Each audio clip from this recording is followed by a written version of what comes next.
Bismillahirrahmanirrahim. Alhamdulillahil hakim yahkumu baina khalqihi bil qistasil mustaqim.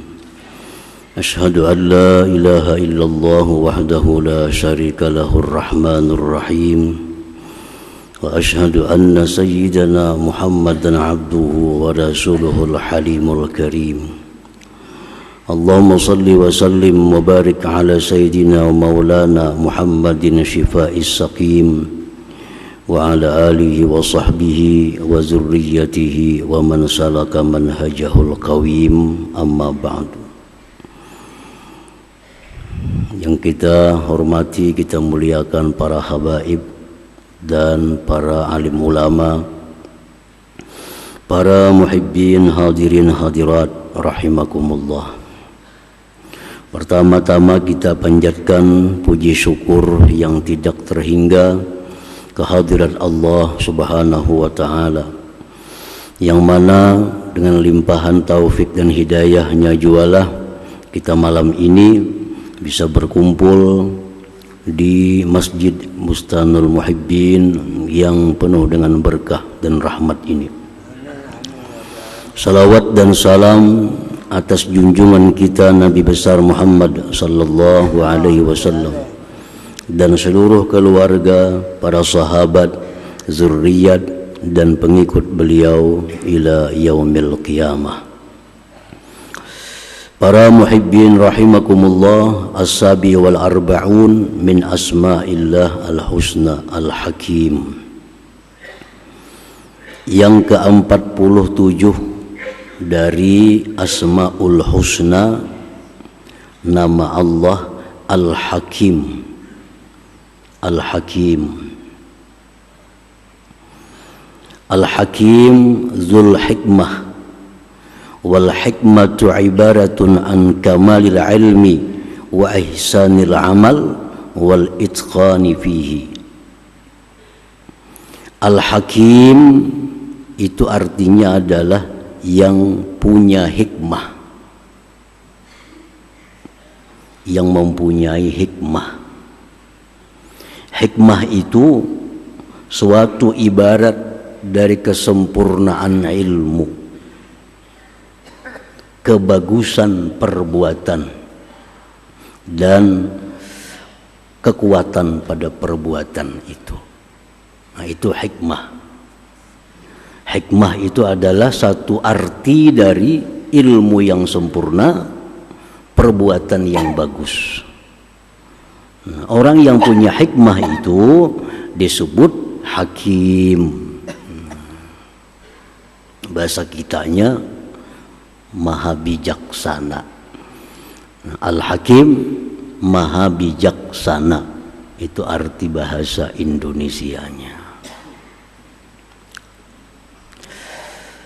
Al-Hakimu huwallazi yatanazzahu an fi'li ma la yanbaghi wallazi yad'u syai'al munasiba bil qadaril munasib wa bil waqtil munasib wa bil makanil munasib. Al-Hakim yang maha bijaksana itu yang mana maha suci perbuatannya dari yang tidak patut. Maha suci perbuatan yang maha bijaksana itu dari yang tidak patut, yang meletakkan sesuatu yang sesuai dengan kadar yang sesuai, di waktu yang sesuai, di tempat yang sesuai. Itulah yang bijaksana tadi. Jadi yang bijaksana itu orang yang tidak mau melakukan sesuatu yang tidak patut. Perbuatan yang bijaksana itu tepat, pas,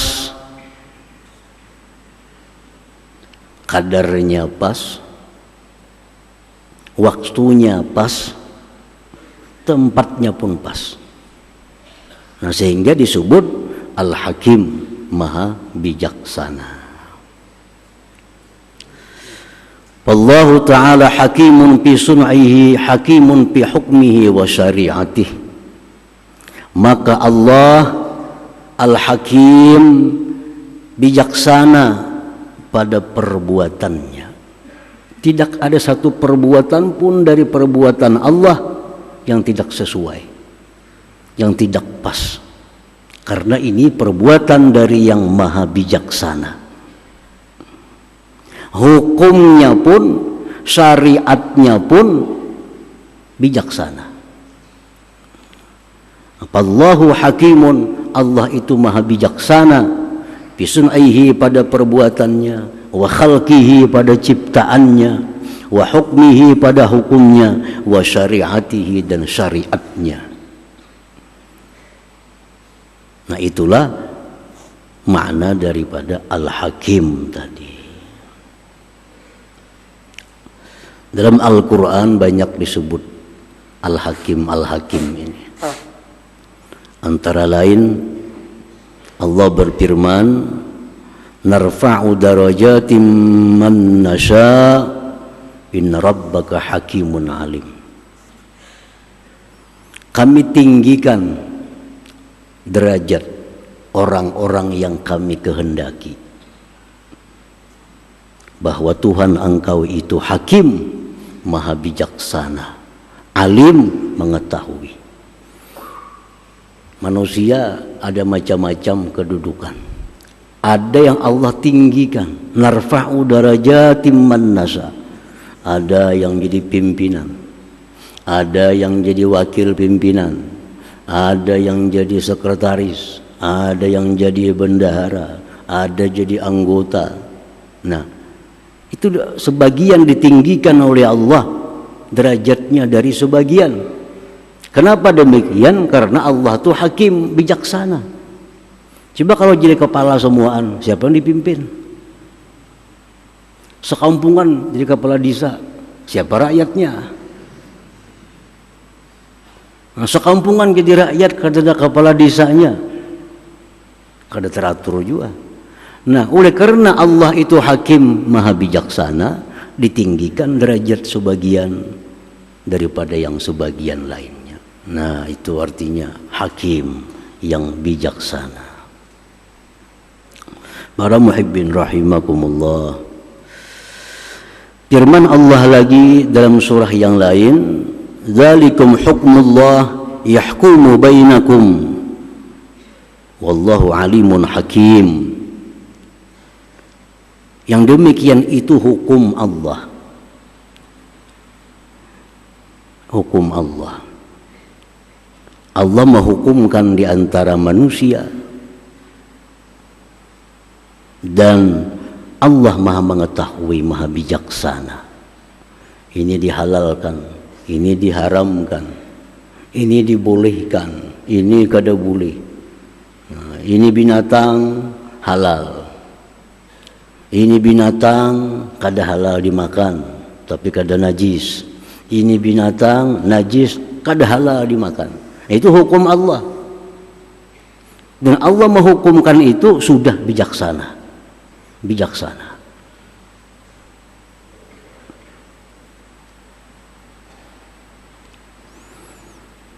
Dalam ayat yang lain lagi Allah berfirman, wa huwal qahiru fawqa ibadihi wa huwal hakimul khabir. Wa huwal hakimul khabir. Allah Ta'ala itu, Tuhan engkau itu mengalahkan hamba-hambanya. Allah itu mengalahkan hamba-hambanya. Sehingga apapun kehendak kita kada akan bisa kalau kada sesuai kehendak Allah. Karena kita dikalahkan oleh Allah. Dan Allah itu maha bijaksana, maha mengetahui, mengabarkan.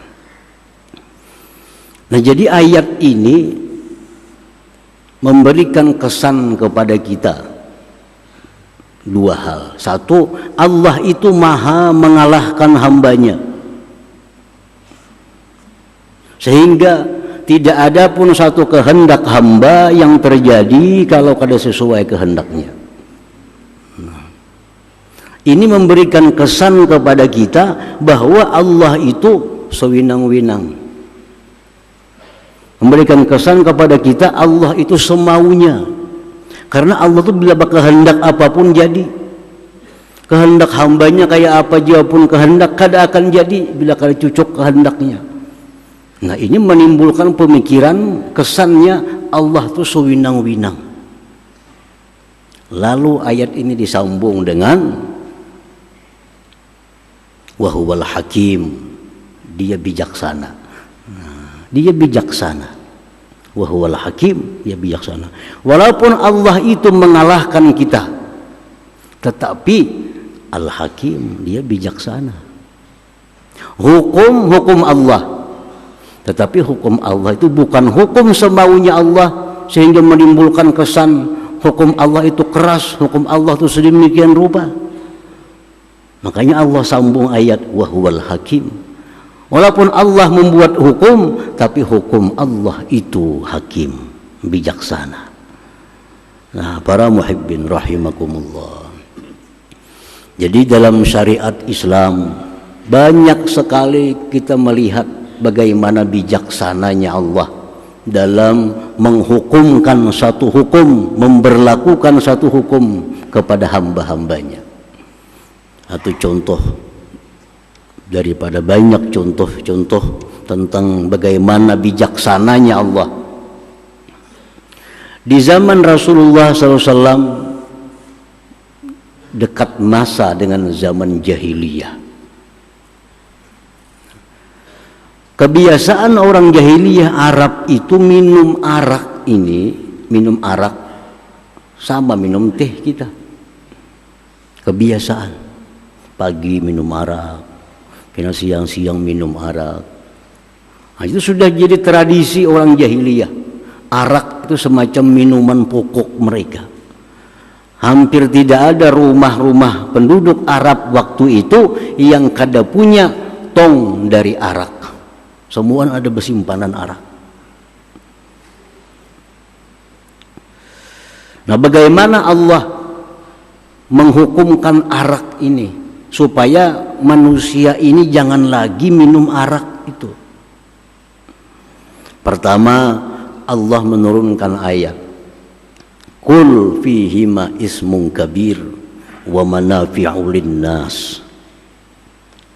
Ujar Tuhan, arak itu ada dosa. Minum arak itu ada dosa. Tetapi minum arak itu ada pula manfaat keuntungan ekonominya. Arak satu sisi Allah mengatakan dosa, tapi di sisi yang lain arak ini adalah ada manfaat ekonomi. Ada penjual arak, ada pembikin arak, ada yang tukang bagi arak. Nah, itu manfaat ekonominya.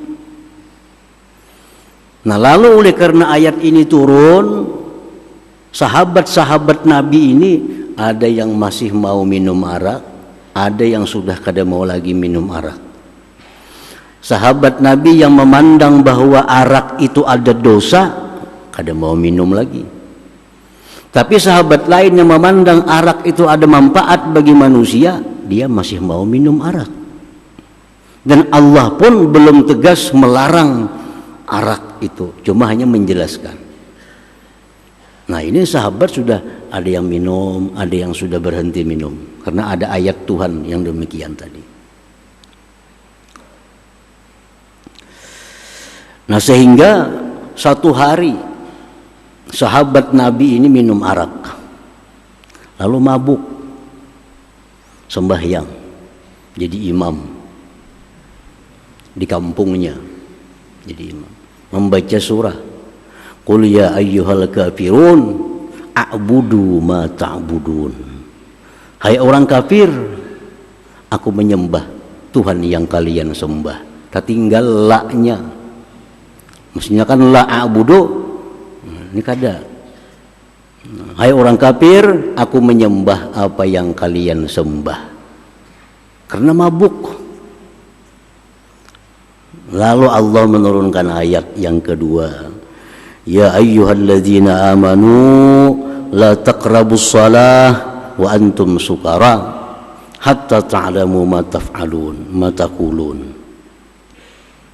Hai orang-orang yang beriman, janganlah mendekati sembahyang kalau kalian masih mabuk, sehingga kalian sadar apa yang kalian ucapkan itu. Nah, jadi ayat yang kedua berapa waktu dari ayat pertama tadi. Jangan minum arak kalau hendak sembahyang. Jangan mendekati sembahyang kalau mabuk sampai kalian sadar apa yang diucapkan. Nah, ayat ini lalu sahabat kada wani lagi minum arak imbah juhur. Kalau kukina asar masih mabuk. Kada wani lagi minum arak imbah asar kalau kina maghrib masih mabuk. Jadi paling-paling sahabat itu minum arak imbah isya. Karena panjang ke subuh waktunya. Kalau dia pun mabuk kayaknya subuh sudah sadar. Nah, jadi sahabat ini minum arak imbah isya minuman arak. Kalau siang kada wani minum. Satu hari ada sahabat habis isya mengadakan aruhan-aruhan, dihidangkan arak. Karena subuh masih lawas. Minum arak sahabat ini. Mabuk, bekalahian akhirnya. Bepukulan sahabat. Nah, akhirnya Allah menurunkan ayat, ya ayyuhalladzina amanu innamal khamru wal maisir wal ansabu wal ajsam rijsum min amali syaitan fajtanibuhu la'allakum tuflihun. Nah, ujar Tuhan, hai orang beriman, bahwa arak itu adalah kotor, perbuatan syaitan. Mulai saat ini berhenti minum arak kapanpun. Niscaya kalian beruntung. Nah, jadi dari sejak itulah arak kada diminum lagi oleh sahabat-sahabat Rasulullah, dan diumumkan di negeri Madinah mulai malam ini kapanpun dilarang minum arak. Lalu orang Madinah semuaan membuang arak sehingga banjir kota Madinah dengan arak itu. Nah, di sini bagaimana kita lihat Al-Hakim, Allah Maha Bijaksana dalam mengharamkan sesuatu yang sudah jadi tradisi. Siti Aisyah berkata, andai kata arak ini langsung sekaligus diharamkan oleh Allah, banyak yang kada maasi, banyak yang kada taat, bahkan banyak yang murtad. Kalau langsung, mulai sekarang arak kada boleh lagi. Nah, bakajutan itu ampihnya, banyak sahabat itu yang kada taat. Tapi karena proses waktunya Allah sedikit demi sedikit demi sedikit, akhirnya mutlak arak dilarang kapanpun dimanapun. Nah, ini satu bukti bahwa Allah itu walaupun kahir fauqa ibadi, walaupun Allah itu mengalahkan siapapun dikalahkan Allah, tetapi Allah itu bijaksana. Nah, dia menghukumkan haramnya arak ini dengan beberapa tahapan-tahapan waktu. Nah, sehingga akhirnya sahabat pun seluruhnya taat kepada Rasulullah SAW tentang larangan meminum arak ini. Nah, itu contoh bagaimana bijaksananya Allah Subhanahu wa ta'ala. Nah, para muhibbin rahimakumullah, demikian pula bagaimana Allah mengharamkan riba.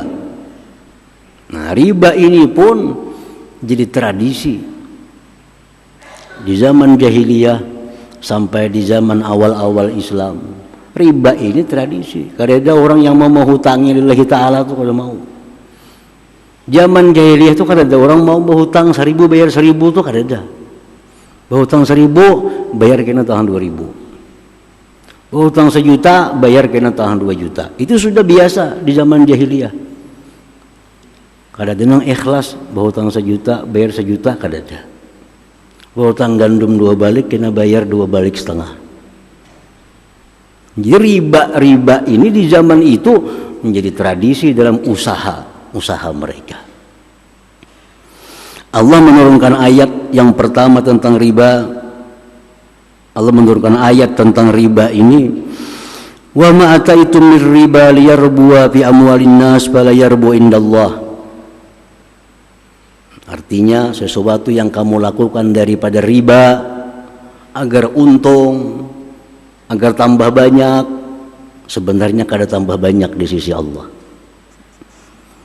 Nah, kita menganggap riba itu untung, karena menghutangi 1 juta bayar 2 juta, bayar tengah 2 juta, menganggap kita untung, padahal itu di sisi Allah kada untung. Nah, kaum muslimin waktu itu turun ayat ini menganggap belum dilarang riba, karena Allah mengatakan bahwa riba itu kada berkah. Riba kada berkah, sehingga sebagian kaum muslimin ada yang sudah berhenti riba karena menganggap ini kada berkah. Sebagian yang lain masih riba karena Allah belum jelas melarang tentang riba itu. Perjalanan waktu, Allah menurunkan lagi ayat wa akhdhihimur riba wa qad nuhu anhu. Allah mengisahkan orang-orang Yahudi, dilaknat orang-orang Yahudi. Kenapa dilaknat orang Yahudi? Salah satunya karena mereka melakukan praktik riba. Jadi kaum muslimin itu Tuhan mengisahkan orang Yahudi bahari. Kita masih boleh aja riba. Itu Allah mengisahkan bahwa orang Yahudi dilaknat Allah karena mereka mengambil riba. Pemahaman kaum muslimin itu orang Yahudi. Kalau kita kada apa-apa masih riba. Masih jalan, riba masih jalan. Sebagian masih sudah ada yang berhenti dari riba, tapi sebagian masih jalan riba. Dalam waktu yang berikutnya lagi Allah menurunkan ayat, ya ayyuhalladzina amanu la ta'kulur riba adha'afan mudha'afah wattaqullaha la'allakum tuflihun. Hai orang yang beriman, jangan makan riba ganda berganda, takutlah kepada Allah. Artinya jangan melakukan riba bunga besar, jangan melakukan riba yang besar bunganya. Kalau berhutang 1.000 bayar tahun 2.000, itu kan besar bunganya ngarannya, baganda-ganda. Kalau sebulan bunganya 500.000, 3 bulan aja gana pada mama. Nah, jadi adha'afan mudha'afah. Nah, jadi sahabat beranggapan kalau ribanya sedikit berarti boleh aja.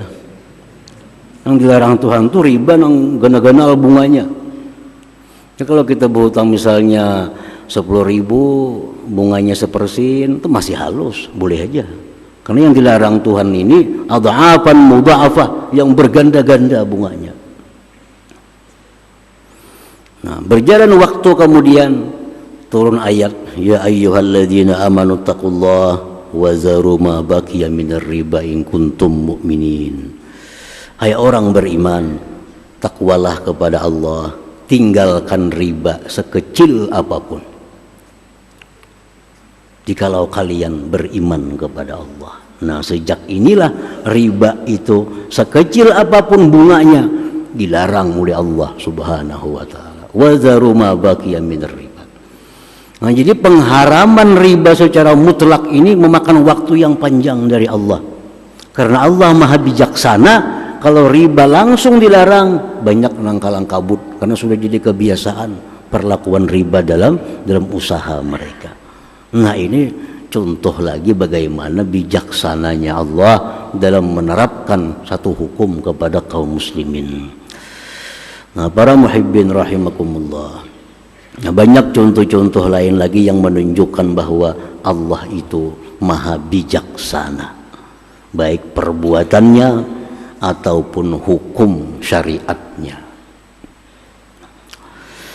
Al-mu'min bismillahil hakim ayyarda bisun'ihi wa khalqihi wa hukmihi wa syari'atihi li'annaha minal hakim. Orang yang sudah beriman dengan nama Allah Al-Hakim, orang yang percaya bahwa Allah itu maha bijaksana, yang mana perbuatannya selalu pas tempatnya, besar kecilnya dan segala-galanya pas. Kalau beriman dengan itu, bahwa dia ridha dengan perbuatan Allah. Kenapa kita ridha dengan perbuatan Allah? Karena Allah itu maha bijaksana. Kita sudah yakin apa yang dilakukan Allah itu pasti pas, bijaksana. Allah menciptakan ini demikian, Allah menciptakan itu, menciptakan ini, itu semuaan kita mesti ridha. Karena itu adalah perbuatan dari yang maha bijaksana. Allah menjadikan ini maksiat, kita ridha. Allah menjadikan ini taat, kita ridha. Allah menjadikan ini kafir, kita ridha. Allah menjadikan ini orang beriman, kita pun ridha. Sebagai itu adalah perbuatan dari Allah Subhanahu wa ta'ala, ridha. Nah, perkara kita selanjutnya itu bagaimana tindakan kita, itu lain kisah lagi. Lain kisah lagi. Allah memberikan kita penyakit, kita ridha. Ridha. Sebab Allah meletakkan kepadaku penyakit ini sudah kebijaksanaan Allah. Setiap perbuatan Allah pasti ada mengandung kebaikan di dalamnya. Nah, jadi aku didatangkan penyakit oleh Allah, aku ridha kepada Allah. Perkara kita berobat itu lain lagi kisahnya. Orang berobat itu jangan diartikan dia tidak ridha. Orang berobat dari penyakit itu jangan diartikan dia tidak ridha. Karena ini lain lagi masalahnya. Allah menuntut kita ridha dengan yang diperbuat Allah. Kita ridha diberi Allah penyakit. Kita ridha diberi Allah bini demikian, laki demikian, anak demikian, ridha. Nah, selanjutnya kita tunggu perintah Allah bagaimana dengan penyakit ini. Allah menyebutkan tadawau, berubatlah kalian. Nah, berubat kita karena diperintah oleh Allah. Jadi kita berubat itu karena perintah Allah, bukan karena kita kadar ridha dengan penyakit. Mun ridha garing apa berubat ya? Lain kisahnya. Lain. Garing itu ada dari Allah, kita ridha. Berobat itu pang disuruh Allah, kita menjunjung perintah. Nah, jadi lain hukum. Kita melihat ada kemunkaran, kemaksiatan, kita wajib ridha dengan keputusan Allah. Maksiat itu ada, wajib kita ridha. Karena maksiat itu kalau kada izin Allah kada akan terjadi. Nah, kita melihat maksiat, kalau kita pandang itu adalah kehendak Allah, kita wajib ridha. Karena pasti dalam maksiat itu banyak hikmah yang tersembunyi. Nah, kalau kita ridha, nah tunggu aturan Allah berikut. Apa firman Allah? Cegahlah itu kemaksiatan. Nah, kita mencegah kemaksiatan ini bukan kadar ridha bahwa itu kehendak Allah, tapi kita mencegah maksiat itu, ini perintah Allah. Lain lagi hubungannya. Kita melarang maksiat bukan berarti kadar ridha. Ridha dengan Allah yang menciptakan maksiat, tapi kita cegah maksiat karena kita menjunjung perintah Allah Subhanahu wa ta'ala. Nah, jadi kalau kita sudah beriman bahwa Allah itu maha bijaksana, segala apapun yang diciptakan Allah kita ridha. Karena itu sudah yang terbaik dari Allah Subhanahu wa ta'ala. Perkara selanjutnya lain lagi. Kita bisi bini, bisi anak, nangka tujuh maksiat. Dilihatkan aku ridha dengan perbuatan Tuhan. Nah, ini salah mandak ridhanya. Ridha itu mandak ke atas. Anakku ahli maksiat, biniku ahli maksiat. Aku ridha keputusan Allah demikian. Aku diberi Tuhan bini ahli maksiat, laki ahli maksiat, anak ahli maksiat, aku ridha diberi Tuhan. Ada perutis kepada Allah. Tetapi tunggu perintah Allah berikutnya apa? Kalau anak maksiat, bini maksiat, didik mereka. Nah, aku mendidik ini bukan kadar ridha, tapi menjunjung perintah Allah Subhanahu wa ta'ala. wa hukmihi wa syariatih, dan ridha dengan hukum Allah dan syariat Allah. Allah menghukumkan demikian, kita ridha, jangan hendak membahas-bahas. Allah menghukumkan dalam kitabnya waris laki-laki dapat 2 bagian, perempuan dapat sebagian, kita ridha dengan hukum Allah. Kenapa Tuhan pindah belai-lain kayak menghukumkan sama pada anak lakian dapat 2, binian dapat 1, mana kada adil? Nah itu kita kada ridha ngarannya. Padahal ini hukum Allah paling pas, sudah paling pas. Nah, kita ridha. Allah menghukumkan bini-bini dapat sebagian, laki-laki dapat 2 bagian, kita ridha. Ini hukum Allah yang mesti kita jalankan. Dalam Al-Quran Allah menghukumkan laki-laki boleh berisi bini 2, 3, 4. Bini-bini kada boleh, laki 1 aja. Ridha dengan hukum Allah. Jangan dibahas lagi nyamannya lakian dia boleh 4, binian kada boleh. Kan apakah itu? Ini sudah hukum Allah, dan hukum Allah ini hukum yang sangat bijaksana dari yang maha bijaksana. Setiap yang dihukumkan oleh Allah Subhanahu wa taala itu sudah bijaksana. Tinggal kita lagi wajib ridha. Tinggal kita lagi mencari apa rahasia hikmah di dalam hukum Allah Subhanahu wa taala itu. Nah, para muhibbin rahimakumullah. Yang kedua, kalau kita sudah ridha, sudah beriman dengan Al-Hakim, Allah itu maha bijaksana, wa alla yahtala fi hukmi. Jangan lagi kita hendak mengakalani hukum Allah itu. Ini hukum dari Allah yang hakim, dari yang bijaksana. Tentu ini hukum sudah paling baik. Jangan lagi hendak diakalani hukum Allah itu. Macam orang Yahudi dilarang mengambil iwak di sungai, di laut, di sumur hari Sabtu. Itu hukum Allah. Kenapa? Karena hari Sabtu itu hari besar Yahudi. Mereka mesti beribadah kepada Allah hari Sabtu. Jangan mengambil ikan pada hari Sabtu. Nah, itu hukum Allah kepada orang Yahudi. Maka bila Sabtu ini timbulan iwak di sungai ini itu juga. Namun hari lain kada terlihat iwaknya. Timbulan Sabtu iwak. Nah, jadi orang-orang Yahudi ini mengakali. Ihtala, hari Sabtu dipasangnya luka, pasangnya luka hari Sabtu, masukkan iwak. Hari Ahadnya mengambil. Jadinya kami kada mengambil hari Sabtu, kami Ahad mengambilnya. Kan Tuhan melarang mengambil hari Sabtu. Kita Sabtu menandak luka aja, iwak timbulan, karena Ahad mengambil.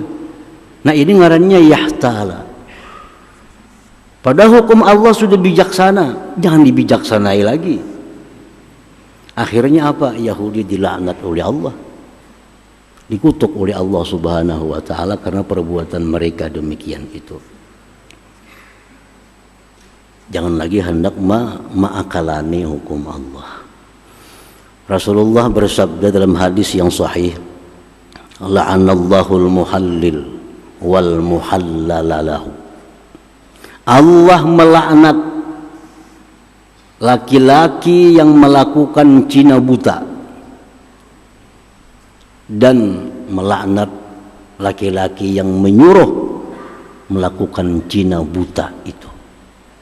Kenapa dilaknat oleh Allah? Ini mengakalani hukum Allah. Dalam Al-Quran Allah menjelaskan, kalau bini sudah talak 3, kada boleh lagi rujuk kecuali istrinya kawin kepada laki-laki lain. Itu dalam Al-Quran. Diakali, bini sudah talak 3, supaya halal kayak apa diakali, cari orang. Kemungkinan kawini bini kula semalaman lagi tapinya. Kayaknya mbak itu punahakan, mbak itu cerai, soalnya aku nak berbulikan lawan inya. Padahal Al-Quran kadang menyuruh macam itu. Kawin bujur ini si perempuan, kada ada kawin di akal-akalan nih.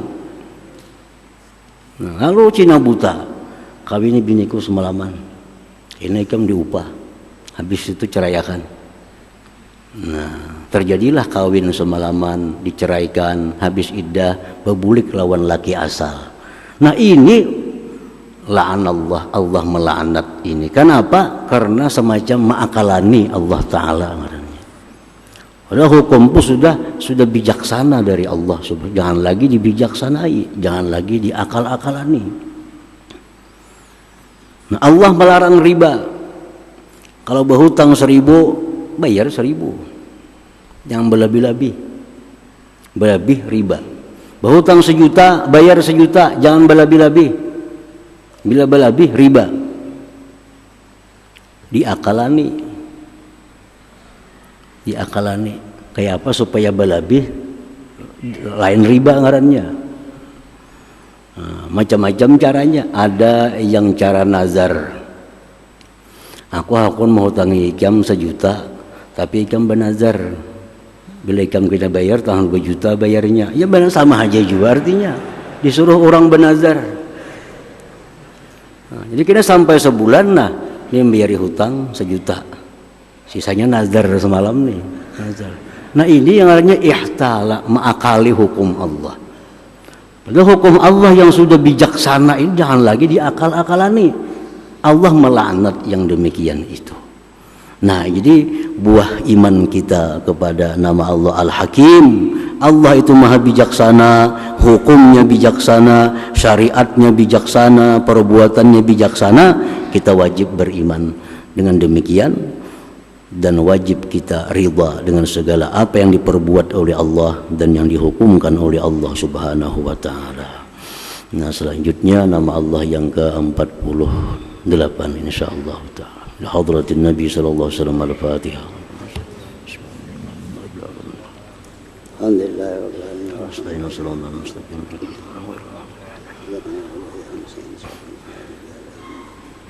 Bismillahirrahmanirrahim. Alhamdulillahi rabbil alamin. Wassalatu wassalamu ala asyrafil anbiya'i wal mursalin wa ala alihi wa sahbihi ajma'in.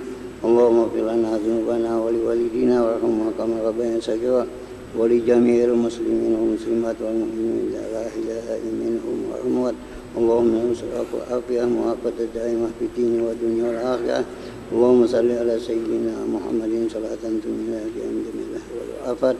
Waghfir lana bi amjamil hajat wa takhina min jami'i sayyi'at wa tamniya al darajat wa tuwallina fi asra'id min khairatil hayati wa ba'dal mamat.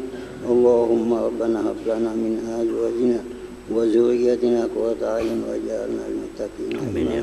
Allahumma inna nas'aluka ridhaka wal jannah wa na'udzuka min وأعف عني برحمتك يا أرحم الراحمين.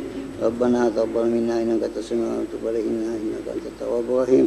ربنا آتنا في الدنيا حسنة وفي الآخرة حسنة وقنا عذاب النار. صلى الله على سيدنا محمد وعلى آله وسلم. والحمد لله رب العالمين. يا يراجون منه شفاعة صلوا عليه سلموا تسليما. اللهم صل وسلم.